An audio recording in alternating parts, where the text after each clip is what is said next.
Welcome, everybody. My name is Ascenzi-Moreno, and I'm an assistant professor in the Childhood Bilingual and Special Education Department, and we are thrilled to have this event. We're thrilled especially that you're here. For some time now, we've really wanted, I think, to have a School of Education event where we're talking about pedagogy, culture, and politics. And so today we are so lucky to have Jose David Saldivar, our Hess Scholar, here with us. And for more information on his bio is in the pamphlet. We also have Roberto Martinez, who's in the Pearls Department. And Vanessa Perez Rosario, who is in Modern Languages. So the structure of the panel today is Professor Saldivar will give some opening comments, and then each of us will link the concepts in his comments to our particular work in education and in schooling. And then at the end, we'll leave some time for questions. I want to first thank the panelists for inviting me, and the Hess Scholar in Residence and the Wolf Center and all the faculty who worked hard to bring me here. It's a real honor to speak to you today, and I think I have hopefully my comments will answer some of the questions that I was asked to do. But my field is literary studies, and I do the literature of the Americas, and I do Latinx and Chicano literature. So I thought I would just say something brief about what I've been doing, introduce one of the terms I've been asked to define, which is coloniality of power, and then I'll stop. So it's short. So in my recently completed work, I've written 3 books, The Dialectics of Our America, Border Matters, and Transamericanity. I've been thinking about how to define the U.S.-Mexico border, where I'm from and what I write about, and our American identities, our hemispheric identities, and theories, and how do we put them together. So as we know, since the Cuban revolutionary figure, Jose Marti, his invention of what he called Nuestra America, our America, Latin American and U.S. Latinx writers and theorists have been expounding and questioning the notion of Latinidad, Latinity. What does that have to do with those of us in the U.S. and Latinx studies and education? And for the lack of better identifications, Latin and Latino, Latina, and Latinx continue to be used and debated, as Walter Mignolo argues in his book, The Idea of Latin America, not only as an entity described by specialists in our field, area studies specialists, but as a form of self-consciousness and our work on decolonizing our fields and our schools, our universities, and how that works. From Jose Marti in his Third World, turning Latin into Nuestra America. He didn't call it Latin America, but Nuestra America, our America. The America that is ours and it is not ours. 2 works like writers that I work on, Gloria Anzaldúa, the Chicana feminist writer, and her notion of Nepantla, in-betweenness, an Aztec word that means a place of in-betweenness from the border, U.S.-Mexico border. Latin, U.S. Latino and Latina, and Latinx, Nepantla America, have become sites for reflection on critical thinking, on critical decolonization that departs from this matrix of power that the sociologist Aníbal Quijano from Peru calls the coloniality of power. So I've been asked to comment a little bit on that. So the invention of America could only be analyzed then as a critical and revolutionary project stemming from the work of Jose Marti in the 1880s, 1890s. Nuestra America's identity was forged, as Marti suggested, as a hemispheric identity in confrontation with colonization, with coloniality, with Spain, with Anglo-America, and Europe, who were the major characters in the War of 1898. That's in that context that he writes this essay, Our America.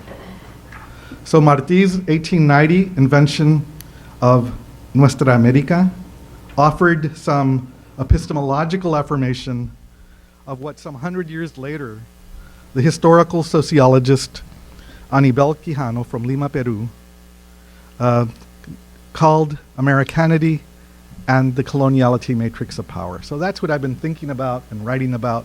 What is our America? What is our legacy as Latinos and Latinas and Latin Americans in this country? And what does it have to do with coloniality?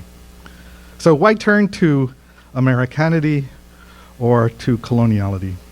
And I just have a very brief answer, then I'll maybe say a few more words to define the term, and then I'll stop.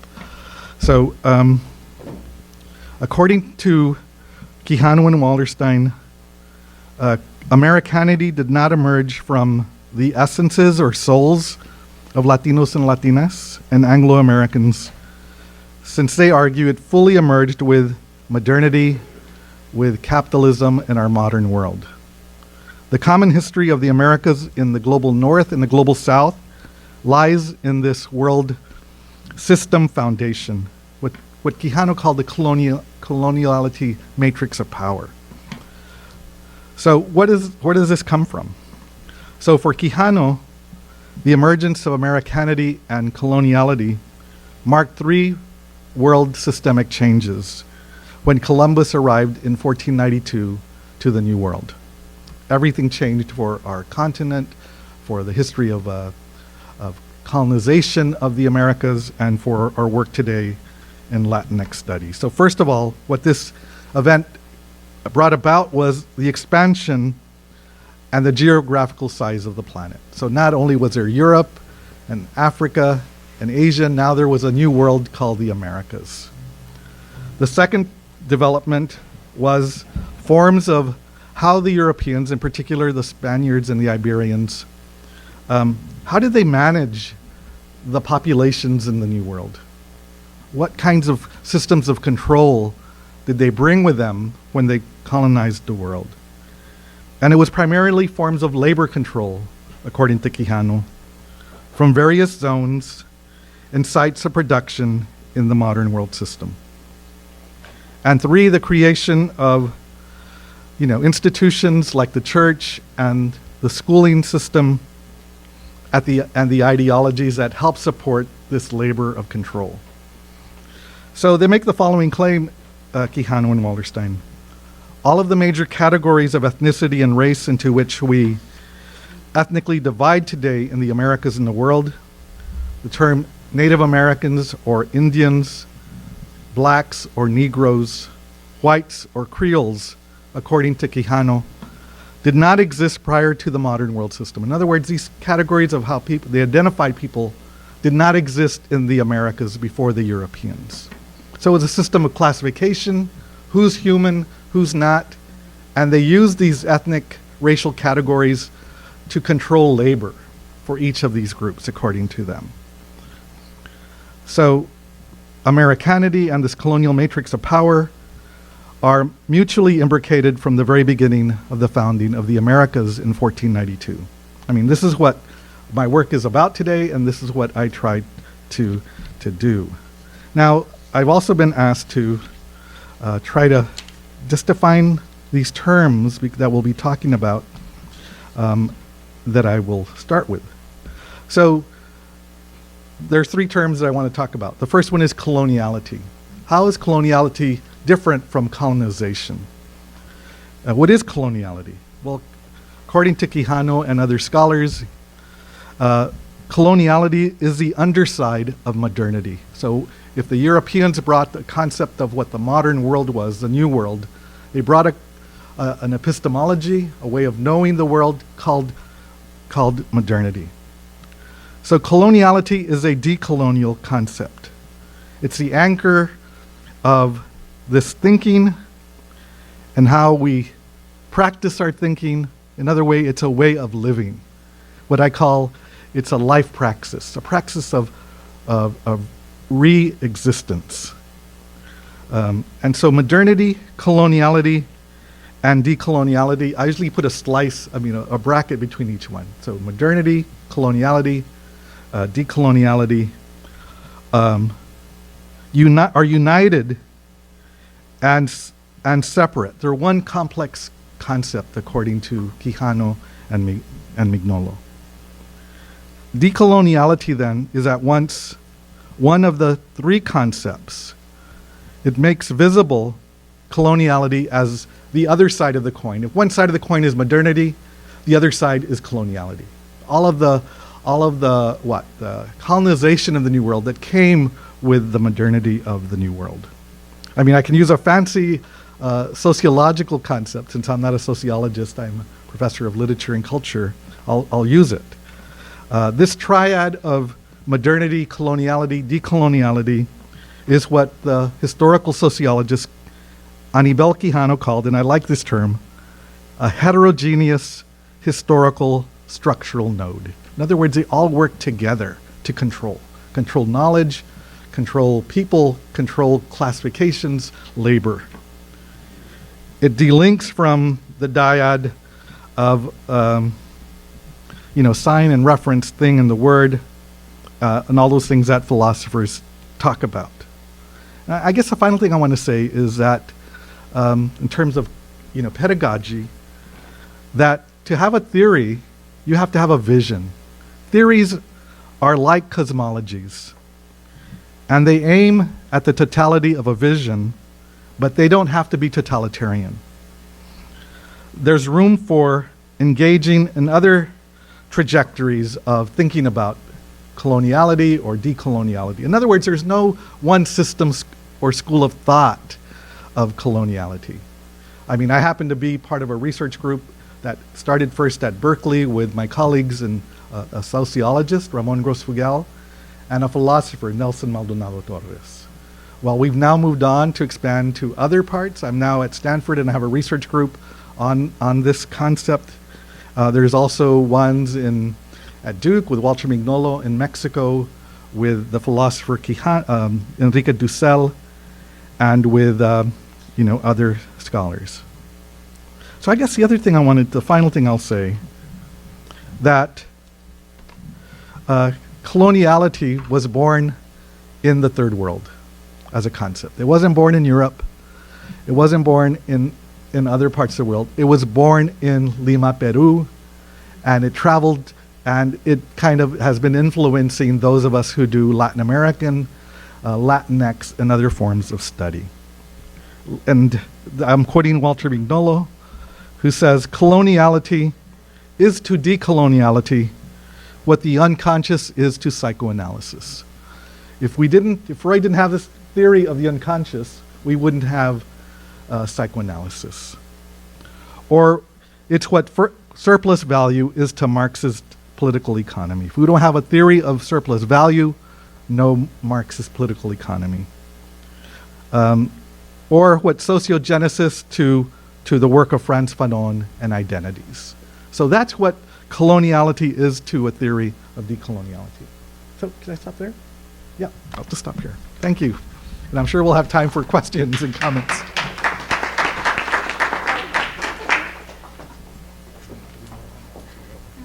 Thank you so much.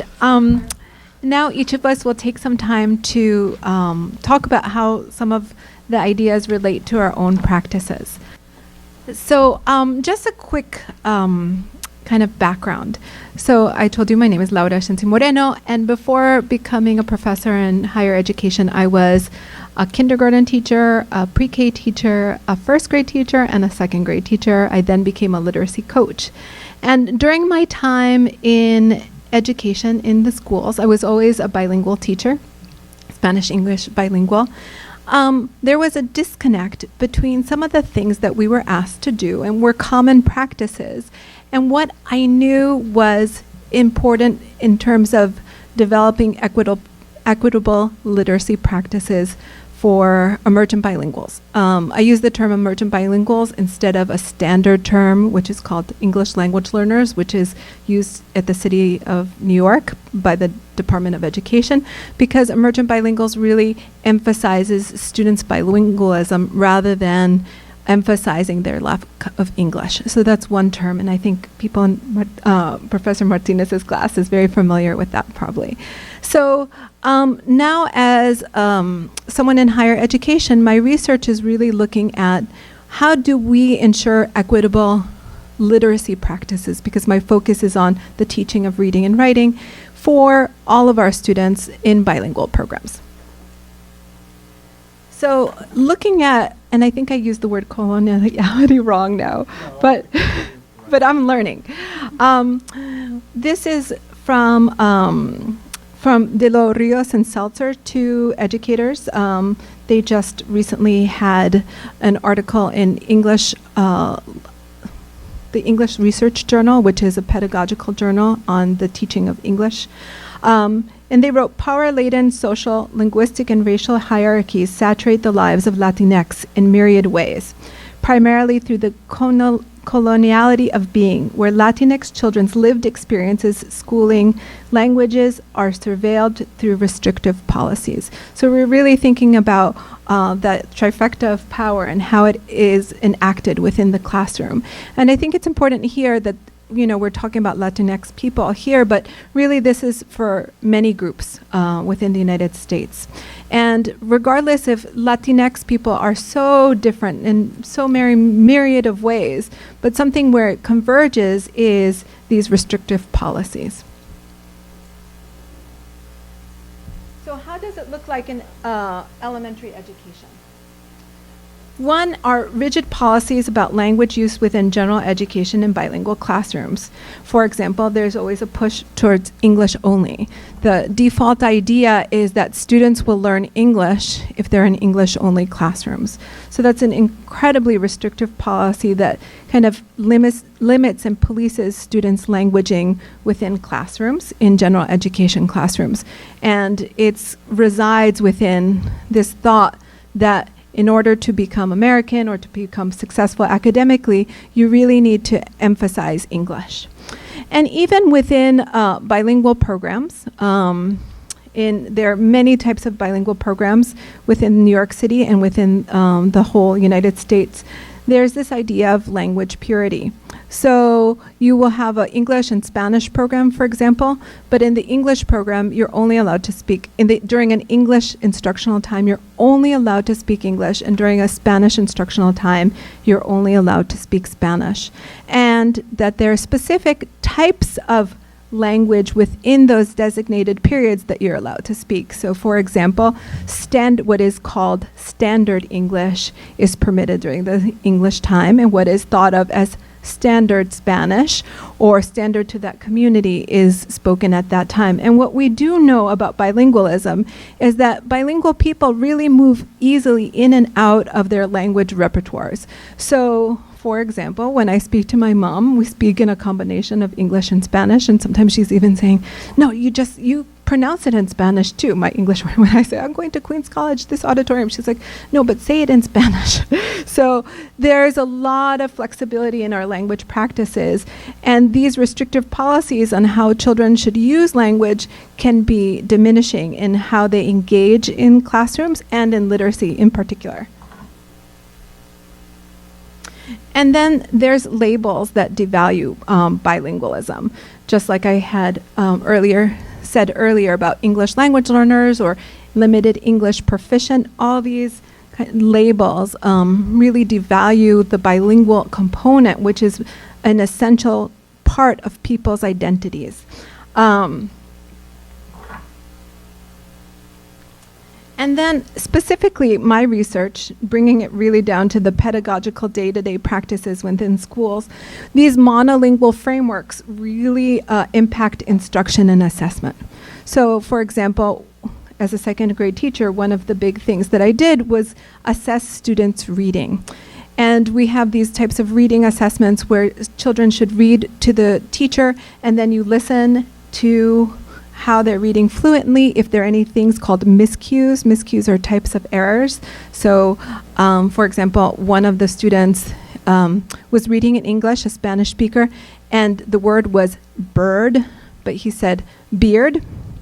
And if there's typically, if there's a difference between what the student says and what it says on the text, it's called an error or a miscue.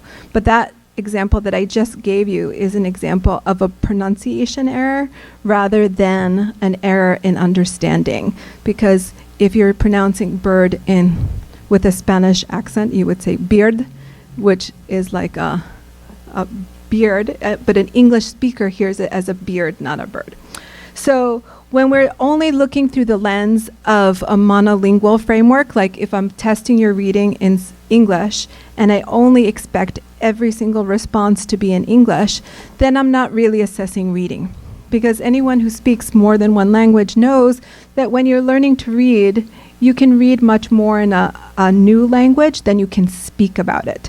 So for example, if I were to read in Italian, I would be able to understand much more, but if someone said to me, give me a summary of it, and I wasn't allowed to say that summary in English or in Spanish, then the assessor wouldn't get an accurate read on what I really understood. So within schools, when we only value reading, for example, through an English lens, then we're really imposing a culture of power and of language for students. There are a couple more things you can tell that in teacher education, when we talk about emergent bilinguals, we often think about having a monolingual framework for the whole instructional day. So this is how you teach reading.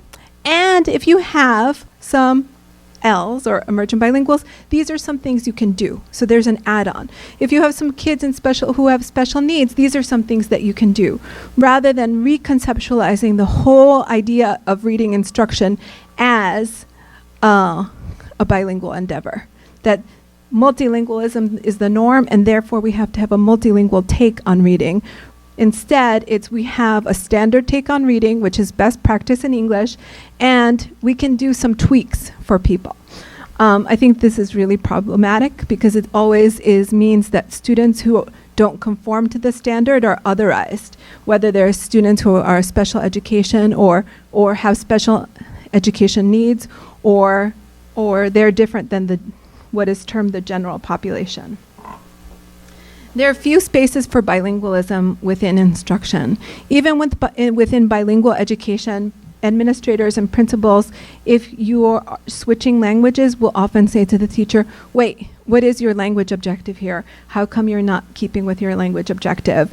So even though students may live in their regular lives as bilingual people and often alternate between languages, named languages, they're not allowed to do so, even teachers. So that restriction is always there. And there's a negation of home language as a source of thinking. So I know that for some people, so for example, if I were to read, I was born in the US, my mom is Colombian, but if I were to read in Spanish, for example, Garcia Marquez, it would help me a lot to to think about it in English, because I grew up here and most of my schooling is in English. But if we say to students, all of your work needs to be in English, we're really restricting people's power to make connections to their identity, to their experiences, and tap into resources that they have in their home language, regardless if it's Spanish, Chinese, Arabic, etc. And in schools, we don't often leave that space. We don't give kids permission. If you want to think about this or take notes about this in Urdu, you can. And then let's think about how we process that and bring that to an assignment.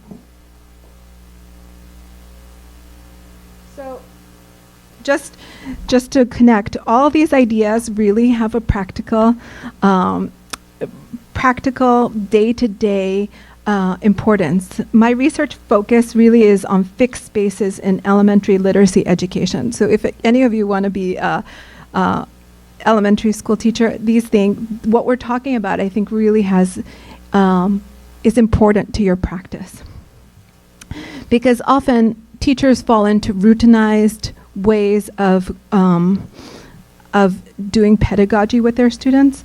And I think once these, like let's say the teaching of writing or the teaching of reading become regimented and routinized, especially along a monolingual framework, then we fail to really reach the potential to serve our emergent bilinguals, regardless of their language. And so my focus is really on reading assessments, because assessments are thought to be in schools as scientific and valid, and therefore teachers don't feel agency in changing them. And I think that we really need to think of assessments as a curricular space where there's more agency.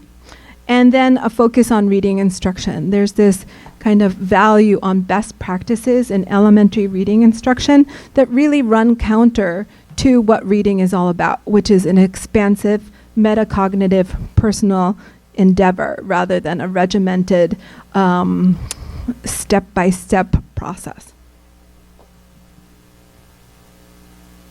And this is, I'm going to show you how this looks. I hope I'm not getting too elementary here. So this is a teacher who was taking notes on a student reading. The student is from 5th grade. His name is Santiago. He came from Guatemala about 2 years ago, and he is really managing a lot of English. But as you can see, there's still some miscues. Miscues, again, are the errors. So they're deviations from the text. So the first one is here. Instead of bar, he said bear. Then he said beard instead of bird, and Phelan instead of fallen. So the point or the swerve that this teacher took is instead of, and one thing I should tell you about her is that we worked a lot on language ideologies with her. It wasn't that she just did this out of nowhere.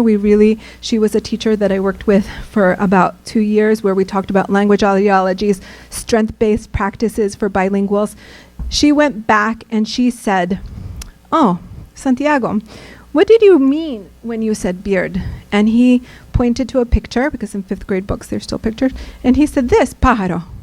So that was kind of repositioning the child to have agency to say, this is what I really meant. And so it was no longer an error, but she noted it as a pronunciation. So it's these little tiny movements that I think kind of push back against these monolingual frameworks and reposition the child as someone who has a lot of strength rather than has deficits.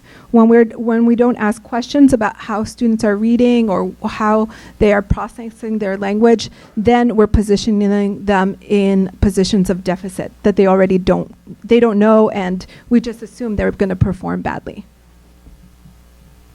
And this is another instance where this teacher also said, this is another girl named Yadira, and she had also come from Guatemala, and she had been here for less time.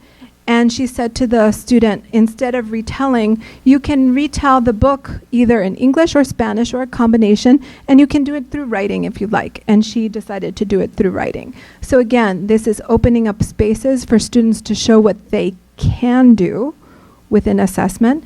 And again, this doesn't seem like a lot maybe from your perspective, but when teachers change the assessment policy, it actually is a big deal for schools. The last things I'm going to say is there was a lot of pushback. Again, I said, this doesn't seem very controversial, right? It seems like good practices that teachers would do. But this teacher, who I'm going to call Ella, she did a presentation to the other staff members. And this is what some of the teachers said. Some teachers were vocally opposed to making adaptations, not penalizing for pronunciation or language errors that students have not yet internalized, allowing for translanguaging or the alternation between name languages in the retell, not adhering to time limits where directions say to stop if a student doesn't read fast enough according to the charted times, because they thought it made the assessment invalid and meaningless. So here, other teachers are saying, you can't do those things, because if students are not within these structures, then the assessment is not valid.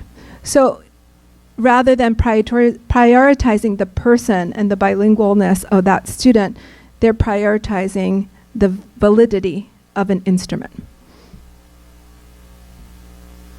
And here, this is the last one, and I thought this, I should say that I'm a very vocal supporter and advocate of teachers. I don't like to bash teachers, but I'm highlighting these things. I am a teacher. I'm saying these things because I'm just trying to show you how these ideologies circulate within the education profession and how we need to recognize them and to kind of push back against them. So one teacher said that it would make emergent bilinguals look stronger than they would expect monolingual kids to read at a given level. So this really shocked me as well, because the teacher was saying, look, we know that emergent bilinguals don't do well, and now you're trying to make the assessment look like they do well. So it really gives chills to me as an advocate of emergent bilinguals, that the idea that if we make adaptations which makes the assessment more accurate, some people think that we're giving kids an unfair advantage, when all along, of course, emergent bilinguals don't have an unfair advantage. But again, these terms, these two quotes are not to bash teachers. I love teachers, I am a teacher, but it is to show us how kind of hidden some of these ideologies are within education, and how we need to recognize them and think about spaces where teachers can debate them and critically reflect on how they affect the day-to-day teaching practices of students. I'll just read this one last thing. Sorry, I'm trying to write a paper on this too, so the last thing she said is this experience highlighted that a one-size-fits-all practice for assessing reading does not create a level playing field for emergent bilingual students. Our building should examine current assessment practices, especially for entering and emerging students, and encourage staff to make adaptations inclusive of students' bilingualism. So what I wanted to end with this, because I think this is a message of hope. This teacher is really saying, listen, we really need to get to the core of why we assess students and teach reading in a certain way, and that really is going to lead to equitable literacy instruction for students.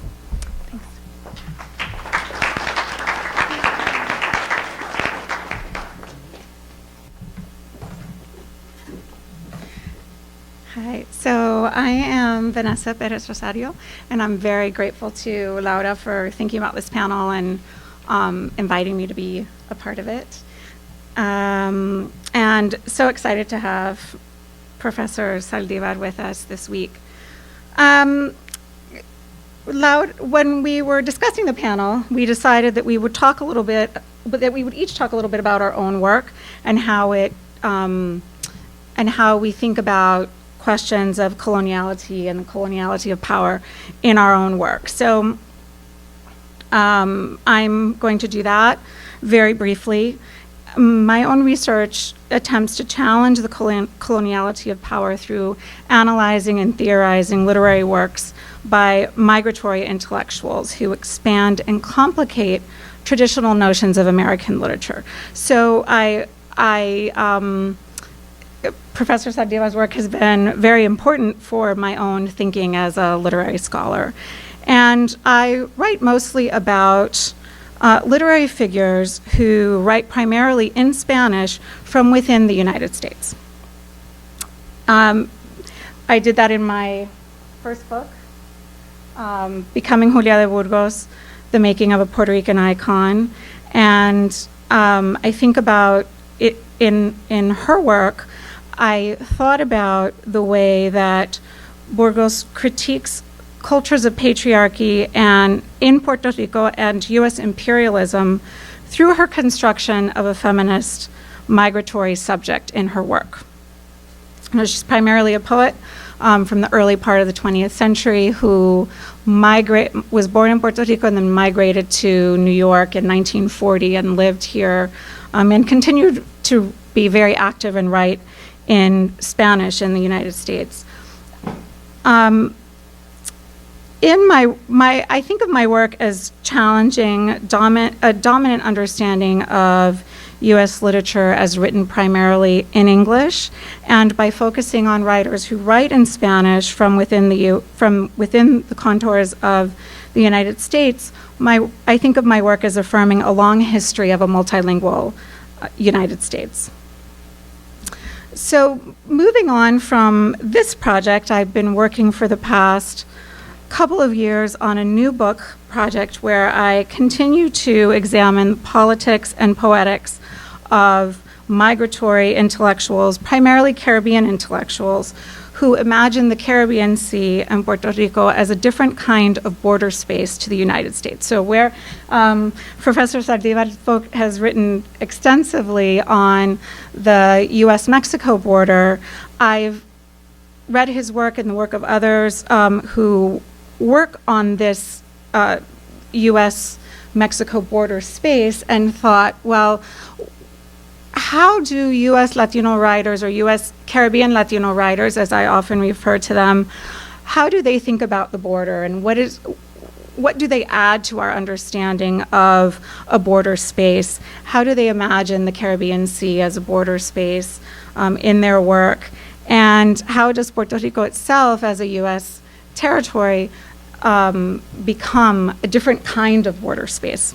An island space, but also a border space. And so in my new project, I look at various writers and visual artists who imagine the Caribbean as a U.S. imperial frontier. I'm still looking at some writers from the early part of the 20th century, but then I move into the 21st century. So some of them include Puerto Rican poet and novelist Mayra Santos Febres. I have a chapter on her collection of poetry titled Boat People, where she explores the experience of undocumented migration in the United States and, undocumented migration in the Caribbean. And Puerto Rico at times becomes a refuge for, or a refuge or a space where other undocumented migrants come as a stepping stone to enter the United States, as a point of entry to the United States. I also look at the work of Dominican writer and intellectual Juan Bosch, who wrote a history of the Caribbean in 1969 titled De Cristóbal Colón a Fidel Castro, El Caribe, Frontera Imperial, or From Christopher Columbus to Fidel Castro, the Caribbean as an Imperial Frontier. And so that's a book that I'm comparing to Eric Williams' book that has a very similar title on the history of Anglophone, from an Anglophone perspective, a history of the Caribbean. Most recently, I'd say for the past 8 months or so, I've been focusing on a chapter. The chapter that I'm kind of immersed in right now is a chapter on the Cuban writers Roberto Padilla and his wife Belkis Cusamale. You can see a picture of them here, an old picture really. It must be from the 1980s. Last semester I was on leave, so I spent much of the semester in the archives, and so this is some of these are some of the documents that I found in an archive at Princeton. So I'm interested in these two writers. Roberto Padilla died in the year 2000 or 2001. Belkis Cusamale is still alive, and she lives in Texas. Padilla was a poet and a journalist who was living in New York for a few years, and when the Cuban Revolution triumphed, he returned to Cuba because he wanted to participate in the revolution. And Cusamale, his wife, was also a poet and a painter. I don't know, how many of you are familiar with them or have heard of them? No, they're new writers for you. Well, it's not, in some sense, it's not surprising, I guess, because they are, at least Roberto Padilla is perhaps very well known for an episode, for his confrontation, a conflict that he had with the Cuban Revolution in the late 1960s, and his name and his work have become sort of a flashpoint for a particular moment in the Cuban Revolution when the period that's called the Quinquenio Gris, when, or the Gray Period, when there was severe repression against artists and intellectuals, the late 1960s and part of the decade of the 70s. And even though he was very well known at the time, his work has pretty much fallen out of circulation. The majority of his books are no longer in print. And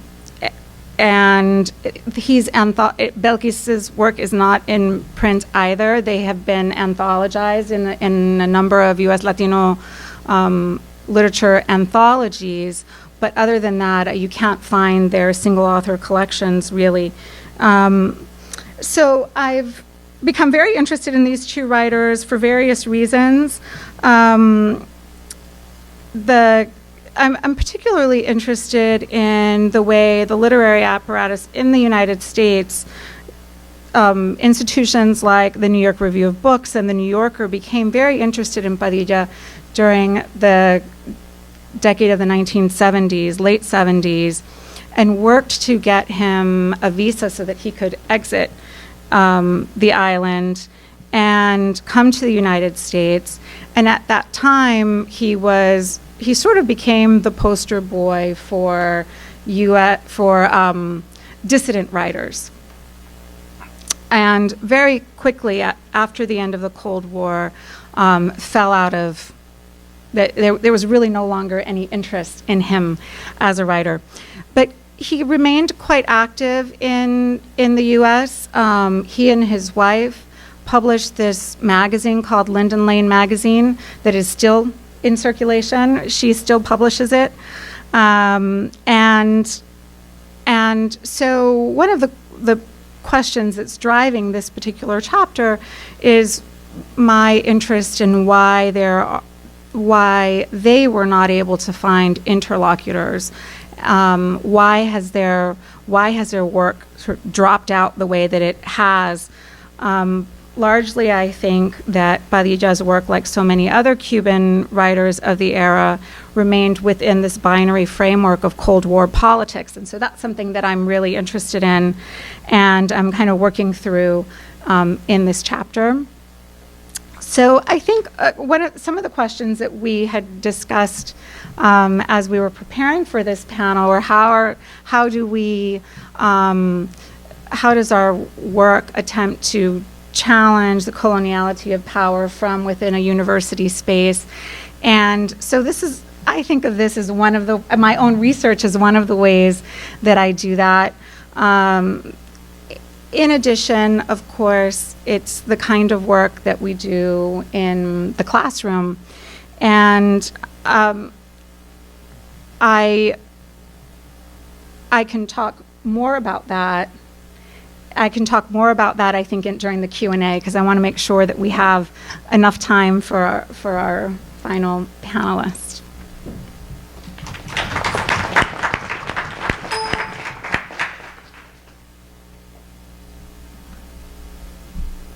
Thank you all for coming.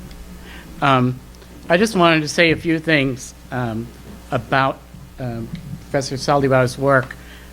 He doesn't know this, but my mother grew up in Laredo, Texas, on the border. So I have a deep connection to the Mexican-American border.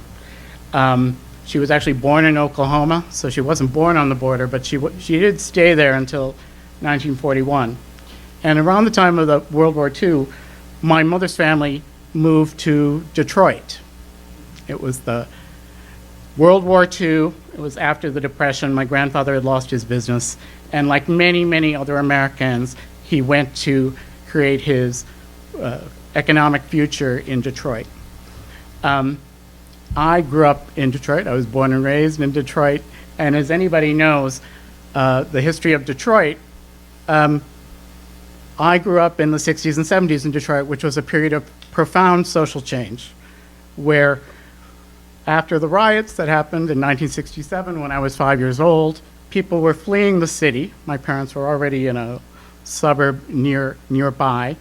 But the point was, any opportunity to go back into the city was sort of completely transformed. And as anybody knows, the city is pretty much emptied out. In fact, things are actually a lot better in the last 5 or 10 years. But only because there's hope. But I wanted to say that because that's another border. Right? I grew up on the Canadian border. I grew up in a mostly black town. And I have a really different attitude and idea about the border. And what I liked about Professor Saldivar's work is the ways he was trying to talk about Nuestro America, our America, and he's part of a group of people who are working on this. And I sent to my students a little comment about, you know, we talk about the Statue of Liberty, and all of you have gone to school here in New York know this ad infinitum, right?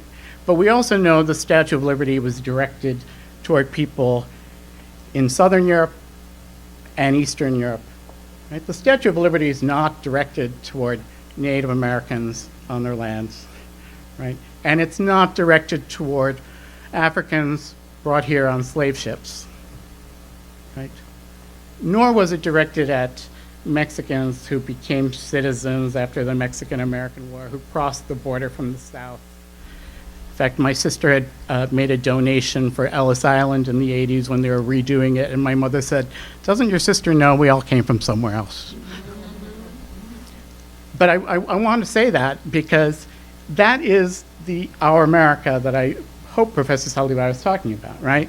That it includes not just Eastern and Southern Europeans and Western and Northern Europeans, but it includes people from Africa, people from Latin America, people from other parts of the world. And how do we get those stories tied in to determine, you know, our future, our country? How do we all get to be part of this America, right? How do we all get to be there? There's just one thing I feel like I have to show at the risk of getting really, really political right now. Just the newspaper headlines today.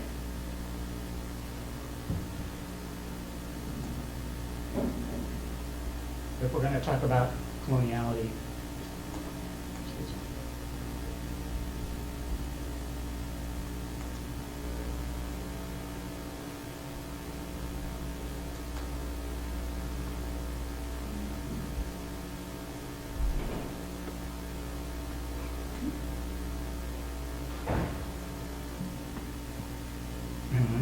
Oh, yeah. I did read this one. I was Yeah. wondering what you're looking for. I remember now. Sorry. Hey, the wrong one. Right. Only 7 black students got into New York's most selective high school out of 895 spots. Right? This is today's news. And if we're going to talk about the coloniality of education, I think I'd be totally remiss to not mention this. My class right before this was about Latino children in New York City schools, and I'm like, how can, you know, I was ready to teach a class on the achievement gap, and I'm like, how can I not talk about this, right? When we have a school that's a school system that's 75% black and Latino, and of the almost 900 spots in the most selective high school in New York City, one of the most prestigious high schools in the United States, if not the world, we can have a school that has fewer than double-digit numbers of black students. And it's truly, truly shocking. I want to say that my own work ties to, I think, Professor Saldivar's effort in that I've been researching Black and Latino relations. My dissertation work was on immigrant violence in a predominantly African-American neighborhood, and I was trying to understand how do Mexican immigrants understand race in America, which is actually what a friend of mine says is a very Detroit research question, right? How do we understand black people in America? And I make the argument in my work that that it's about intercultural relevance, right? There's something in education called cultural relevance, culturally relevant education. But my point is that unless minoritized groups actually understand each other and understand where we're coming from, you know, what point is it? And I think that's the only way to understand and address this, right? Because I'm not putting all the blame on black families. I'm not going to put all the blame on Latino families, nor am I going to put undue pressure on Asian families, many of whom have culturally required kids to take courses on Saturdays and Sundays, as one of my students mentioned in a paper. Like, this is really important, but it's not their fault. But how do we as a society address this all together? right? And I think part of that is by understanding who we are and what's important to us. Like, I want to go back to what Laura mentioned, right, and talking about assessment and teaching, right, where she's talking about how teachers assess students in these sort of one formal assessments, and we'd studied together at some point. And my point is, yes, I believe in much more frequent lower stakes tests, right? And she said, how do we evaluate the metacognitive awareness of learning when people are speaking two languages, right? And that it isn't something you can necessarily assess in one exam. And how do we undo some of that colonialism built into the system when we know these kids are all taking one exam that's going to make or break them in the school systems in New York City? That's really all I wanted to say. Okay, thank you.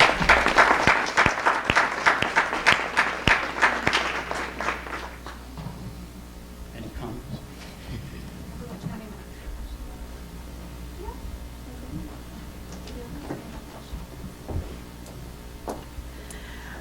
Are there any questions from the audience?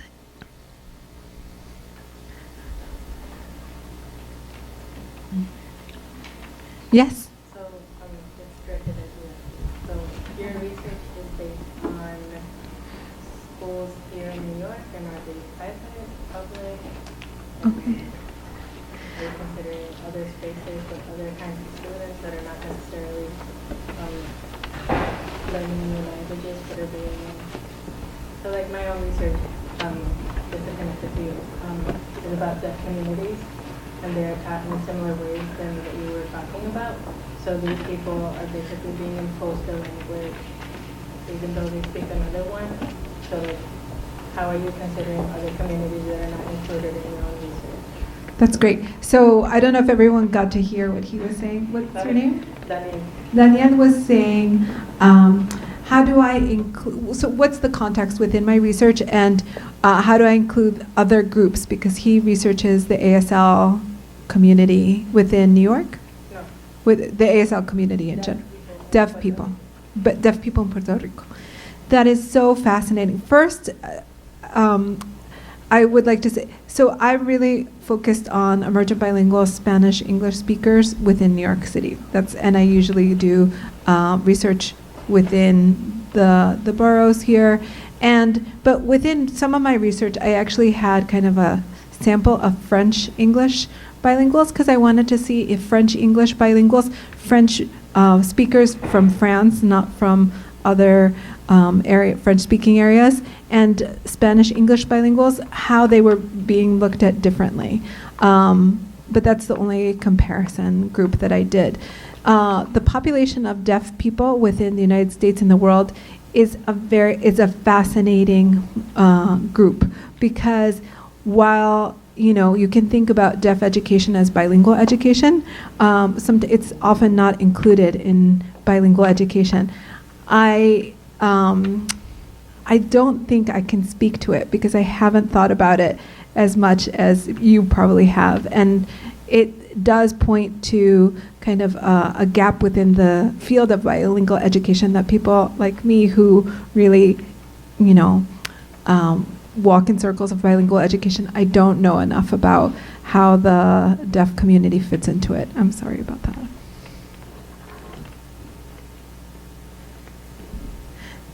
I'm wondering, do we have like another microphone so people, or you say what you're going to say and I'll just say it to everybody. Well, muchas gracias, thank you very much for your presentations.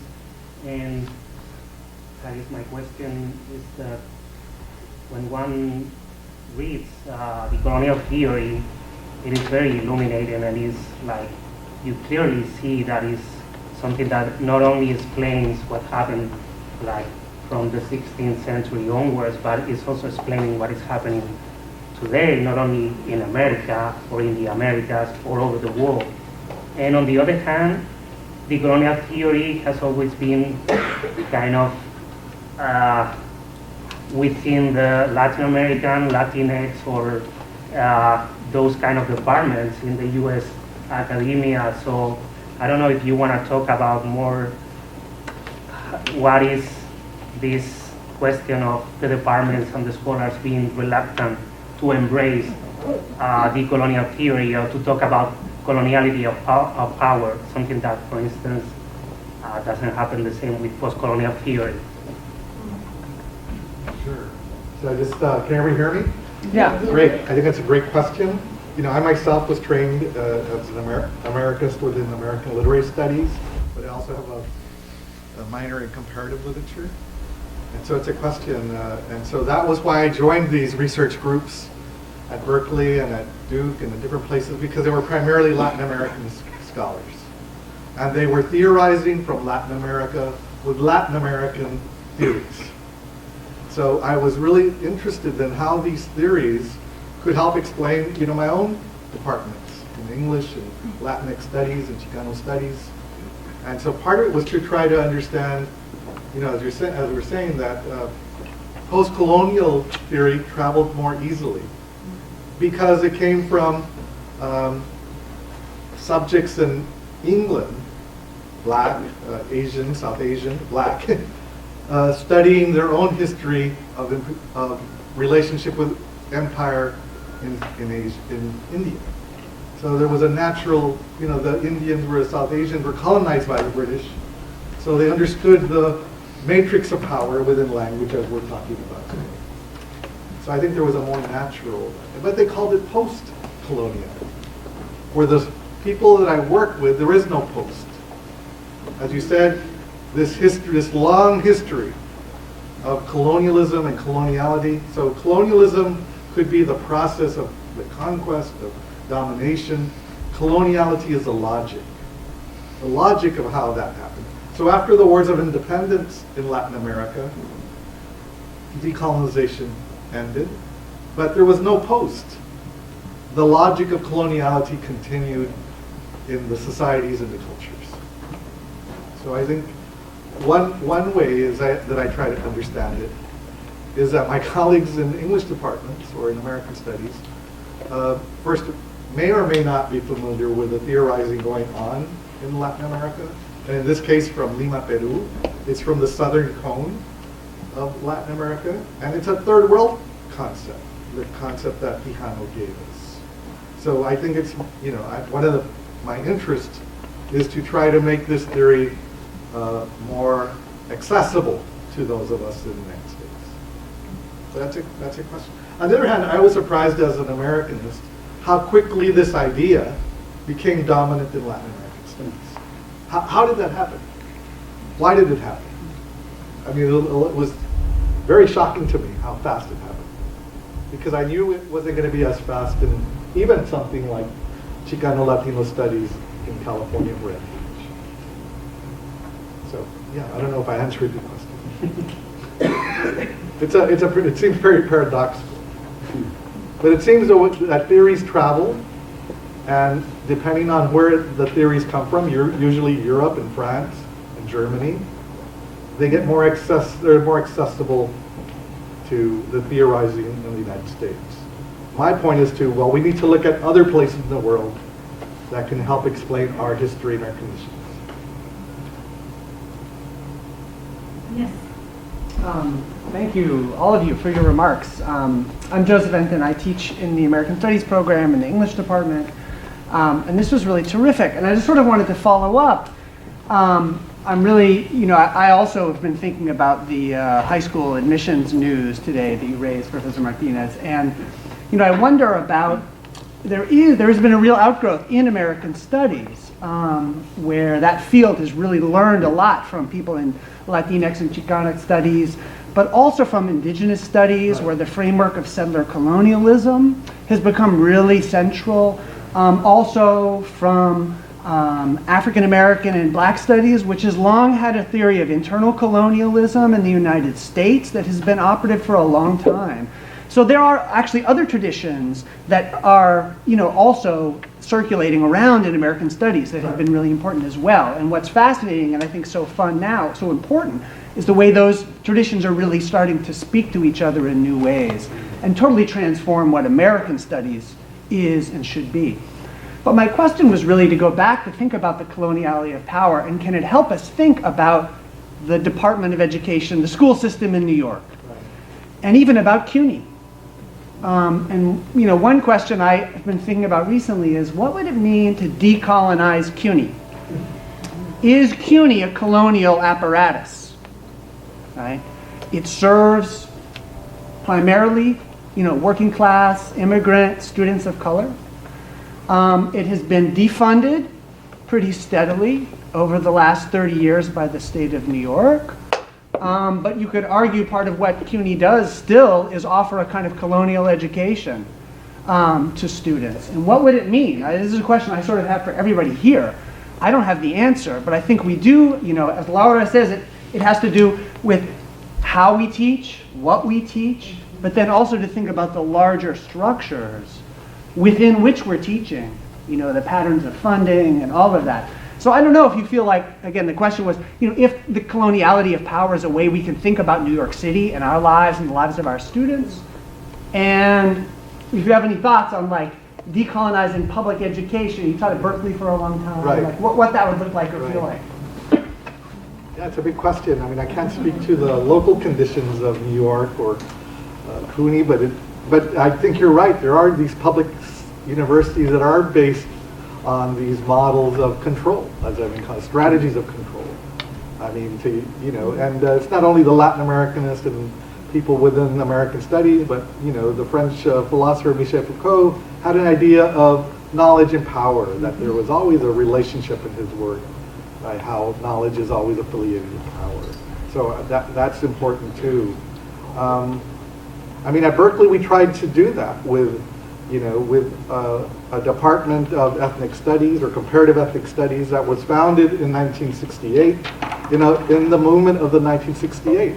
And it was demanded not by the university, but by the students and the communities surrounding Berkeley and Oakland and San Francisco. So we have to have a bottoms-up perspective, put pressure on the university, on the legislature, which controls power, and we were able to get a new curriculum, a new program of undergraduate education called Ethnic Studies, and it started in San Francisco and Berkeley. We just celebrated the 50th anniversary last fall. Now, what my colleagues did in Berkeley, also the students, it's always the students, not the faculty, demanded a reorganization of schools of our education, like schools of humanity and social science here at Brooklyn College, or School of Business. We wanted a third world college. What would that mean to have your own college, not just a department, with your own dean and your own funding mechanism that would help support and educate our students? Well, that didn't happen. But the desire to do that still makes a lot of sense to me. I teach at a private university now, Stanford University. Well, Leland Stanford made his money within a coloniality of power. He, as governor of California, committed genocide against Native peoples. He and his California Rangers, but also made his money from, the Huntington and the big railroads. So my own university still has this colonial legacy, I would argue, that should, and we should be aware of that history. Maybe that would be one start for decolonizing our minds or education. I think this is a really difficult tension, and as a teacher, educator, and researcher, I'm often conflicted about it, because my sincerest desire is that the students from Brooklyn College become teachers within our program, not for everyone, become teachers and are successful teachers. But the first way to become a teacher is to get a job within the DOE. So that's a conflict, because I have to make sure that everyone is prepared to measure up to what the DOE wants. But what the DOE wants is not exactly what, as a researcher and advocate for bilingual education, want for the children. So there are these two things coming together, and I think one of the things that I try to think about is in preparing teachers, and I'm sorry I get really like day-to-day very practical, is I want teachers to be able to understand what they need to do in order to teach reading and writing to their students and be very successful at that. But also to really go beyond what the DOE requires, to really think about these issues of power, of language ideology. The DOE obviously does not require those things. But for a teacher to be successful in the long range, it means that there needs to be some conflict, unfortunately. So there needs to be some conflict about what the teacher understands is the right thing to do, and then what they need to do in schools, and to live out that conflict within the classroom. So yes, they're, as an agent of change in children's lives, they need to be in classrooms, but they need to challenge some of the things that are happening in classrooms. It's a very difficult tension, and it's really hard to do. Let's just add one thing real quick. Sorry, it's just like a comment to what you have said, that I come from India, and before migrating from India to the West, in my university we did have a department, a very big department of third world studies. And that helped me a lot before coming to the United States. I would literally go and attend classes there to understand like American Revolution, like colonization and everything. And it's an excellent idea. It prepares you so well for so many things. And I really appreciate your work, Laura, and especially when you're talking about negation of languages and then metacognition and everything. How about communication? Because I mean, this is like a very simple thing. When I came here to Brooklyn College, it's very simple. Like, you know, you want to make friends and you want to get to know people. So people would say, hello, how are you? And I would literally say how I am, because I would literally jump, oh, here's a friend who's asking me how you are, because in India, nobody asks you how are you until and unless like you're really concerned or close. So, and then I would say, and then before I could answer, they would just walk away. So, and I would say like, oh my God, did I say something wrong? Or sometimes I would really say how I am, and people would just say, and then walk away, you know, like, so, I think like now like I teach here and I'm very careful about those things, but that has helped me a lot. That third world studies, like really it prepared me so well. It told me about the American way of life, and simple day-to-day conversations are very different. Even the emotional meaning of words are different. Like when you say deprived in India, deprived children in India, then deprived means people who are like, they're called high needs in New York. So if you say deprived, then probably it's not a very nice term to use here. But in India, it's something very good. You're talking about deprived children, wow, really?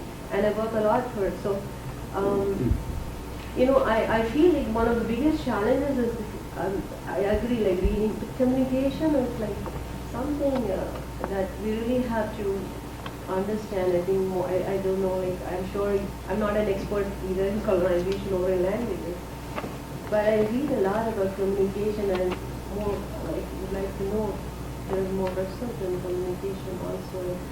How do you as professors see people outside the American, like the typical American child, especially when you're communicating? Like this is considered good luck, like, right? And in India, this is like you're stupid. If you do this, then that means that you are stupid. So those are some of my comments actually. I don't know if I have an exact answer. This isn't working. But one of the things that the three of us were talking about as we were preparing for the panel and thinking back, I mean, I think it's related to what you're saying, but also thinking back to Joseph's question about decolonizing CUNY. One of the things that we talked about are the ways that, I mean, I think we all at some point worked on this project called the CUNY New York State Initiative on Emergent Bilinguals. And part of the work that we do, I think Laura perhaps spoke to it more directly than any of us today on the panel. But part of it is thinking about bringing students' languages and their full linguistic repertoires into the classroom and into into education, using it, recognizing it or thinking about it as a resource. And one of the things that we mentioned in our earlier discussion is that, CUNY is, Brooklyn College, more than 90 languages are spoken at Brooklyn College on this campus. And it's not something that we necessarily hear every day. And it's certainly not something that's brought into the classroom. So we thought about the kinds of strategies that you're talking about for working with elementary school children. What does that look like in higher education? And how do we make spaces for these linguistic differences and other kinds of differences? How do we make spaces for that on a college campus like Brooklyn College? So last question. Oh, it's more like a comment. Okay, want to take a question? No, I think we're about out of time. Yeah, we're out of. Yes. Okay, so quickly, I'm Maria Perez y Gonzalez, Chair of Puerto Rican Latino Studies, and in terms of decolonizing CUNY, it has begun, right? So that the Department of Puerto Rican Latino Studies, PRLS PEARLS, established in 1970 from student groups, right? From 1968, the Puerto Rican Alliance Student Organization, and so a grassroots movement, and the department, came into existence. So we're going to celebrate our 50th next year. And so for 50 years at least, right, Africana Studies, PEARLS, and then programs such as American Studies, Women and Gender Studies. I mean, these programs have begun that process. What I would encourage students to do is to take advantage in Gen Ed, the core classes, some of those are available. And if not, take it as a minor, take it as a major. I mean, it's a really proactive, new way of thinking and using critical thinking skills, et cetera, that really, has engaged these power structures, class, ethnicity, race, identity, gender, all of that is involved with that. So I just encourage you to continue to decolonize by coming to our classes and helping us to grow.